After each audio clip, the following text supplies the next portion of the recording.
Roll this in your head for a second. A 23-year-old YouTuber drives around Minnesota, parks outside Somali-run daycare centers, films a quiet parking lot for a few seconds, and then jumps straight to billion-dollar fraud, and your tax dollars are being stolen. That YouTuber is Nick Shirley. His video exploded across right-wing media and even got the attention of national outlets and politicians.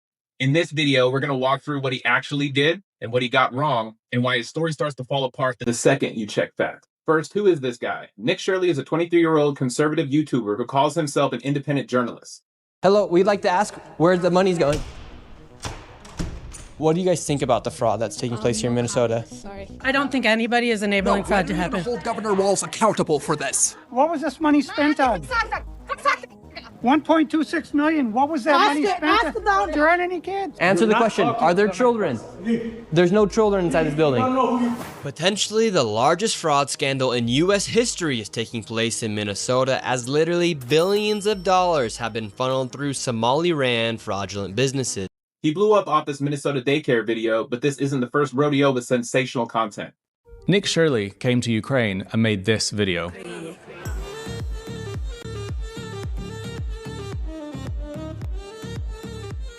And I'm talking about this right now because the vice president has literally just said that this guy is the best journalist in the world. He's pushed dramatic narratives about cities like Portland falling, leaned into fear-based stories about Muslims and the terror watch list, and generally built a brand on, look at this chaos, the system is collapsing. Hey, real quick, if you made it this far in the video, thank you very, very much. Now, if you would, please hit subscribe, hit like, and drop a comment. I really appreciate it. Thanks.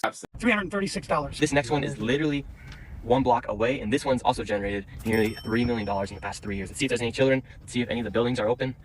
Here we go. All right, we've arrived to ABC Learning Center. All the windows are blacked out. Let's see if anybody is here. This door is locked. This facility is licensed for 40 children. 0 children. I've come by this place 100 times. I've never seen a child here, ever. So you're not looking at some neutral investigator. You're looking at a guy whose whole business model is cranking the drama up to 11 because that's what gets clicks. Let's look at how this Minnesota video is actually built. The formula is simple. He drives into a Somali-owned daycare, points the camera at a quiet building or a mostly empty parking lot, and then he basically says, see? No kids. Sweet Angel Childcare. We're in the middle of a strip mall here inside of this neighborhood. In fiscal year 2025, this facility, which says it's licensed for 74 kids, was paid $1.26 million in tax money. And there are no kids. And all the facilities are the same way. All of them. Let's see if anyone opens. Yeah, let's see. Once again, I try to find a spot for my son Joey, and they would not open the door. I want to put my son Joey in daycare. Cuz I need a spot to put my son Joey. Something shady's going on. But notice what he almost never gives you. He doesn't clearly say what day and time he filmed. He doesn't check operating hours on screen like he should. He doesn't tell you if it was a holiday, a weekend, or a closure day. He just lets the shot linger and lets your brain fill in. Wow, this must be fraud, with 0 actual content. Let's start with one of the clearest problems. In his video, Nick pulls up to a place called Mako Childcare Center and presents it like it's part of his network of suspicious Somali daycares. The way he talks, you're meant to think it is an active business quietly pocketing state money. But according to public records and follow-up reporting, that center had been closed for about 3 years before he ever showed up with a camera. So on screen, it's, look at this shady empty daycare. But in reality, it's, look at this closed business that isn't even operating anymore. Where are the kids? Yeah. It says it's licensed for 74 children. Right here, state of Minnesota. Where are the kids? They got paid $1.26 million in fiscal year 2025. It says they have a capacity for 74 children. When? Where are the kids? Right here. State of Minnesota website. You work here and you don't know? I don't know. I was there before. I don't know what's going on. Were there any kids when you worked here? He's there. Kids there. What's How up? many? I don't know. You don't know? Yeah. That's not investigative journalism. That's filming a dead storefront and pretending it's evident. Next, let's talk about one of his favorite moves. Filming a center, seeing no kids at the exact moment, and declaring it empty. In at least one case, another outlet later got security footage of the same center showing parents dropping kids off and picking them up that day. The same day, he wanted you to believe it was some ghost daycare. So what does that tell you? It tells you his evidence is literally, I personally did not see children during a few minutes I was parked outside. And that's nowhere near proof of fraud.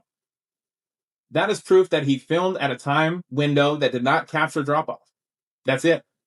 Real investigators look at a full day records, attendance logs, payment records, and surveillance. Tweeted by Elon Musk and Vice President J.D. Vance. In the video, Shirley tries to open locked doors and talk to people at various daycares he claims are frauds. Did you come during their normal operating hours when you came to visit? I came at 11 a.m., I believe, and I also came the following day later in the day. The point of it is not whether or not I came at the right time of their operation hours. The point is that you black out doors. They can't give you any information. You call that number, no one answers. I wasn't trying to go inside, and there should be a way for somebody to actually be able to call that number and somebody to be able to answer. These aren't real businesses. But surely you don't think a daycare should just be unlocked. You shouldn't be able to just walk into a daycare. Be a reception. No, every daycare is locked. Their doors are locked. And so, okay, you bring up a fair point. Then why can't they actually give me information how to enroll a child? Federal law enforcement has been investigating fraud in Minnesota for several years.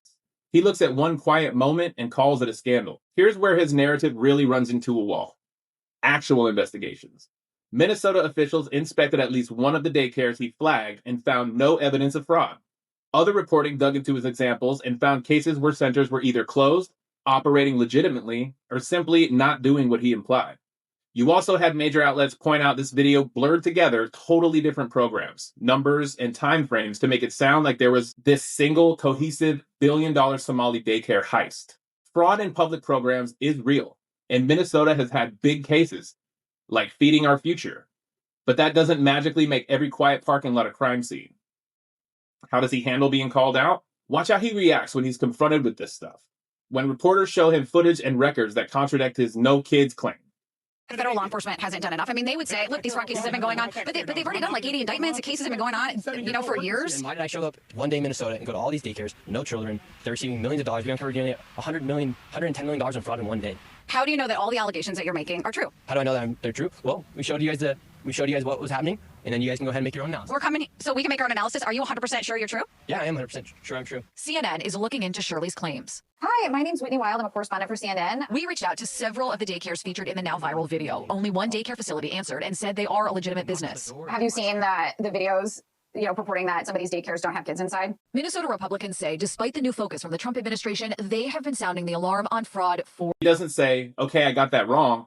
Instead, he reaches for excuses. Daycare, where Shirley showed back up. A stream of children walk inside. You're saying that this is a fraudulent daycare. There's kids being dropped off right now. Yes. The Commissioner of Children literally said a week ago this place was closed. Did you know They're that? showing face right now. A viral video, disputed claims, and their full fallout remains to be seen. Saying things like centers might be saving face or implying any evidence against his story is part of the cover-up. And that's a huge red flag. If you're doing honest work, new facts make you adjust your conclusions. If you're selling a narrative, new facts just become something you have to explain away so you can keep the storyline going. Nick, why this is dangerous. This matters for more than just internet drama. When you take thin, bad faith evidence and package it as a massive Somali daycare conspiracy, you end up smearing entire communities and businesses that are actually playing by the rules. Politicians and viewers then react to the vibe of a viral video, not the reality on the ground. Once that narrative is out there, it sticks. People remember the outrage, not the corrections. They remember Somali daycare fraud more than they remember, no, that center was closed for years, or state inspectors found nothing there. So here's the takeaway. You don't have to love mainstream media to demand basic standards from the people you watch online. If someone is accusing entire communities of massive fraud, they better bring more than, I didn't see kids for 5 minutes in my car. Check the records, look at inspections, look at follow-up reporting, and when someone's story falls apart, as soon as you do that, stop treating them like a whistleblower and start treating them like what they are. A content creator chasing outrage. I'm Chris McIntyre. This is Almost Above Average. We'll see you on the next one.